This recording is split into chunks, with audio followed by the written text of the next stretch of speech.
Hi everyone, I'm Rebecca Keppel, and in this video I wanted to try out some sentiment stamping with Distress Oxide inks. In a previous video I had done some stamping with the Distress Oxide inks to create a stamped background, and I'll link to that here, but I really wanted to try out some sentiment stamping, so I grabbed a really teeny tiny sentiment border strip from the Simon Says Stamp September kit, and I got to work. So check out the rest of this video to see how well the Distress Oxide inks stamped. To start with, I've grabbed a piece of white cardstock from the Simon Says Stamp kit, and I'm going to stamp this heart from the stamp set in the middle of it using my transparency guide to line it up. I've also stamped the heart on a piece of post-it paper that has sticky on the entire page. That's going to create a mask for me so I can lay it down over that stamped heart and not stamp any of the sentiments on top of the heart and have that be black and white. So I've lined up the sentiment strip at the very top of the cardstock, and I'm going to ink it up with picked raspberry, and when I close the door of the MISTI, it stamps a nice even stamp. Now I'm going to move the cardstock over one square to the right and one square up. The great thing about the MISTI is it has this grid that you can work with, so you can do a line of stamping. I use my stamp chamois to clean up there, and now I'm going to stamp with the Distress Oxide ink Wild Honey, and I'm going to do the same exact technique over again. I'm going to move it one square to the right and one square to the top there, clean off with my stamp chamois, and now I'm going to stamp with Fossilized Amber. So you can see that I am able to create this rainbow effect using the stamping, and I'll show you at the end how clear that tiny little stamped border comes out when you use the Distress Oxide inks. So I'm continuing moving up. As soon as I got far enough to the right, I had to start moving back towards the left. So you see me go back a square to the left and up a square to the left. And then I ran out of real estate, so I had to finally move the stamp. If I was smart, I would have started with the middle and just gone up and then down, but I wasn't smart. But check this out. Look at how clear the Distress Oxide inks stamped that tiny little fine detail happy birthday border stamp. I was super impressed. I will definitely be using my Distress Oxide inks to stamp more sentiments from here on in. Now I'm going to color in that heart with Copic markers. I did stamp the heart with hybrid ink from My Favorite Things, so it is Copic friendly. I cut a couple of pieces of the 6x6 pattern paper that came in the kit into strips, and now I'm just making sure that the strips are as long as my white cardstock there because I want to put them on the sides. I didn't want to waste an entire panel of that adorable multicolored heart pattern paper, so I'm just using strips to make it look like there's an entire panel underneath. So I'm going to line it up and just try and decide if I wanted a black border all around or just top and bottom. I decided top and bottom was adequate. So now I'm going to use some ThermoWeb Memory Runner XL, which is a tape runner, to adhere these strips to the side of the black cardstock, leaving the same margin at the top and at the bottom.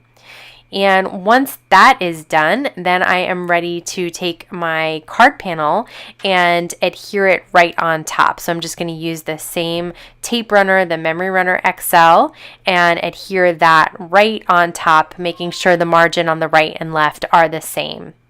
I have die cut a 4 1/4 by 5 1/2 inch piece of cardstock from the kit, and I'm going to pop this whole card panel up on fun foam to place on top of that lavender card panel.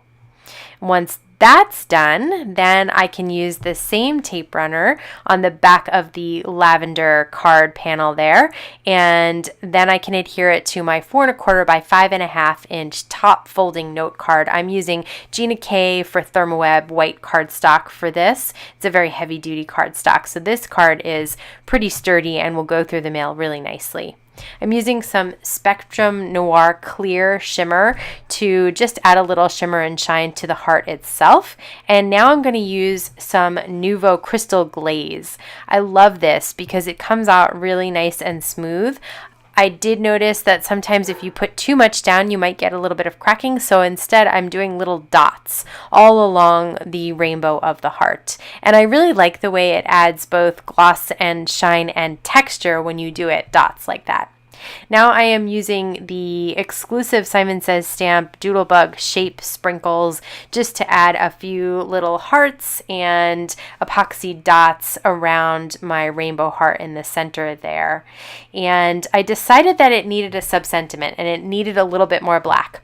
So I cut a flag that was big enough to fit this sub-sentiment. I'm putting some EK Success powder tool on there, and then I'm going to ink up that sub-sentiment. It's all from the same stamp set that came with the kit with the Simon Says stamp clear embossing ink. And I'm going to use some white embossing powder to cover that up and really just make sure that the entire sentiment is good and covered so that when I melt the embossing powder, we get a nice bright sentiment. I'm going to use a dusting cloth to get rid of the excess EK Success powder tool, and you can just see how pretty that sentiment looks. I'm going to cut it as flush to the right as I can and put a piece of foam tape behind it and cut that with a pair of non-stick scissors, remove the backing, and then line that sentiment strip up to flush to the right of my card there. And I liked that extra bit of black. So we have the top margin, bottom margin, and then that sentiment strip, and I think that really pulls the card together nicely.